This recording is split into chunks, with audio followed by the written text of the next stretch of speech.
হঠাৎ করেই জামাতের বিরুদ্ধে অকল্পনীয় নজিরবিহীন তৎপরতা লিপ্ত হয়েছে এনসিপি।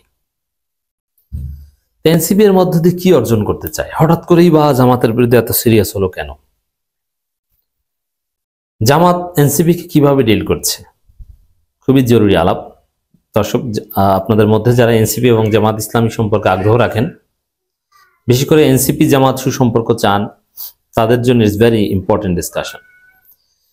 দর্শক, এনসিপির আখতার ভদ্র ছেলে, সাবেক শিবির, অত্যন্ত ভদ্র ছেলে, হঠাৎ করে জামাতের বিরুদ্ধে উদ্ভট কিছু অভিযোগ আনলেন যে জামাত নাকি অস্ত্রের রাজনীতি করে, অমুক তমুক নানান কিছু, যেটা একদম উদ্ভট এবং ভিত্তিহীন। তা জামাতের এহসানুল মাহমুদ জোবায়ের তার প্রতিবাদ করলেন। প্রতিবাদের আবার পাল্টা প্রতিবাদ করেছে এনসিপি, অ্যাজ ইফ যে এনসিপির কাছে জামাতের বিরুদ্ধে একদম এমপিরিক্যাল এভিডেন্স আছে, অথচ কিচ্ছু না। তাহলে স্পষ্ট যে এনসিপি এখানে জামাত বিরোধিতার উদ্দেশ্যমূলক রাজনীতি করছে, যেটা এই সাবেক শিবিরের ছেলেরা করবে এটা অকল্পনীয়, কিন্তু তারা করছে।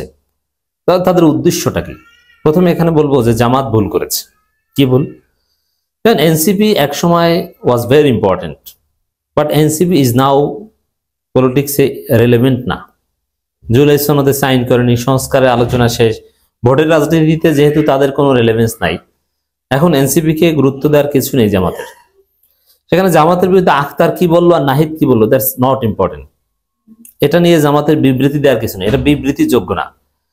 কোনটা নিয়ে বিবৃতি যোগ্য এটা বুঝতে হবে আগে, স্টেটমেন্ট যোগ্য এটা বুঝতে হবে। যেমন আপনারা জানেন যে আমি তারেক রহমানের সমালোচনা করি, কিন্তু আমি যে সমালোচনা করি তার জবাব কি তারেক রহমান দিবে? নেভার। তারেক রহমানের স্ট্যাটাসের সাথে আমার স্ট্যাটাস যায় না। অতএব তারেক রহমানের সমালোচনা আমি যতই করি, তার জবাব তারেক রহমান দিবেন না, এটি স্বাভাবিক। অথবা সর্বোচ্চ আমার ফ্রেন্ড তারেক রহমানের মেয়ে তিনি শুনেন বা তার আব্বার কাছে বলেন যে সুলাইমান সাহেব এইসব বলে আপনাকে, কিন্তু এটা নিয়ে কখনোই তিনি জবাব দিবেন না। এটা তার জন্য শোভনীয় নয়।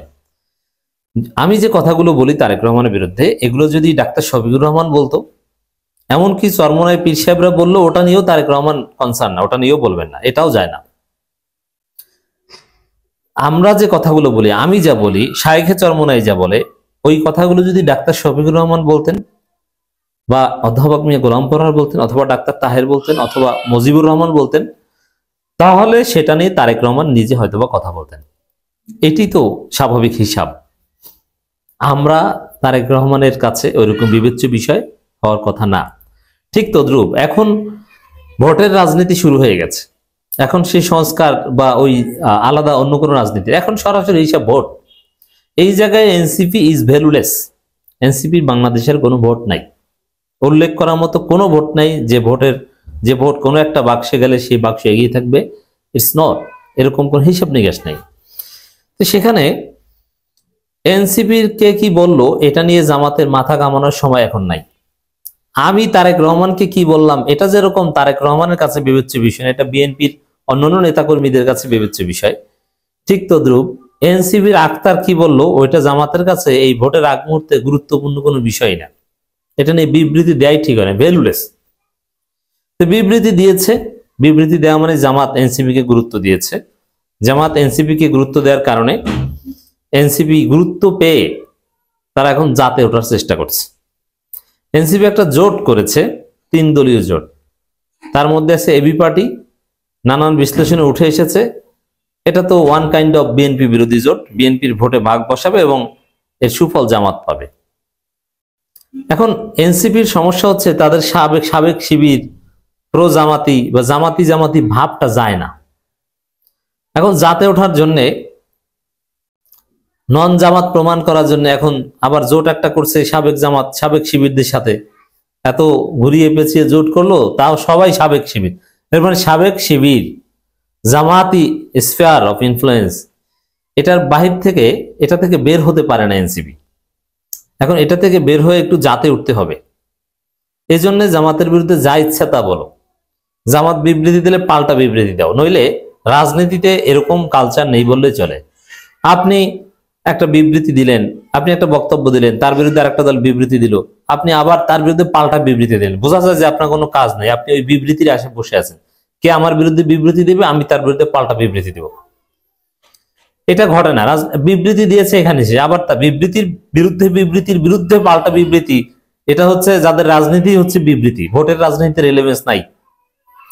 এনসিপির ভোটের রাজনীতিতে কোনো প্রাসঙ্গিকতা নেই বলে বিবৃতি, পাল্টা বিবৃতি, তারপরে আবার পাল্টা বিবৃতিতে করে আছে। এনসিপি এখন জাতে উঠতে চায়, নিজেদেরকে নন জামাত, জামাত থেকে দূরে প্রমাণ করতে চায়। আবার এনসিপির যেহেতু সংস্কার বিষয় তাদের চিন্তা ভাবনা, রাজনীতির বিভিন্ন পয়েন্ট জামাতের সাথে এমনিতেই মিলে যায়, সেখানে আবার সাবেক শিবির, নিজেরা সাবেক শিবির আবার জোট করেছে, তাও সাবেক শিবির ঘুরে ফিরে শাহরিয়ার কবিরকে জেল থেকে বের করে টকশোতে পাঠিয়ে দিলে এনসিপি সবাইকে জামাত প্রমাণ করে ছেড়ে দিত। এখন এটা থেকে একটু তাদের জাতি উঠতে হবে, যার ফলে এই ধরনের উদ্ভট কথাবার্তা জামাতের বিরুদ্ধে বলছে, যেগুলোর কোনো গুরুত্ব নাই। জামাতের এগুলোর গুরুত্ব দেওয়ার কোনো কারণ নাই। তো দর্শক, গ্রামে কিছু লোক আছে, আপনি দেখবেন, মনে করেন তার বংশ হচ্ছে ব্যাপারী বা পেদা। এখন ব্যাপারী পেদা দুইটি কিন্তু অভিজাত বংশ, কিন্তু জেনজির কাছে বা বর্তমান প্রজন্মের কাছে শুনতে একটু কেমন কেমন লাগে, ব্যাপারী পেদা, এটা আবার কেমন নাম, অথচ এটা কিন্তু অভিজাত বংশ দুইটাই। আমি বলছি ব্যাপারী, পেদা, হাওলাদার, এগুলো সব অভিজাত বংশ, প্রভাবশালী বংশ। অবশ্য দিন শেষে এখন এইসব বংশ মর্যাদা বা কি কি কোন বংশের, এগুলোর কোনো ভ্যালু নেই। আপনার কত টাকা আছে, আপনার শিক্ষাগত যোগ্যতা কি, আপনার পলিটিক্যাল পাওয়ার কি, এটা হচ্ছে সামাজিক মূল্যায়নের মানদণ্ড। কে কাজী বংশের আর কে মোল্লা বংশের, কে হাওলাদার বংশের, এটার কোনো গুরুত্ব নেই, হোয়াট এভার।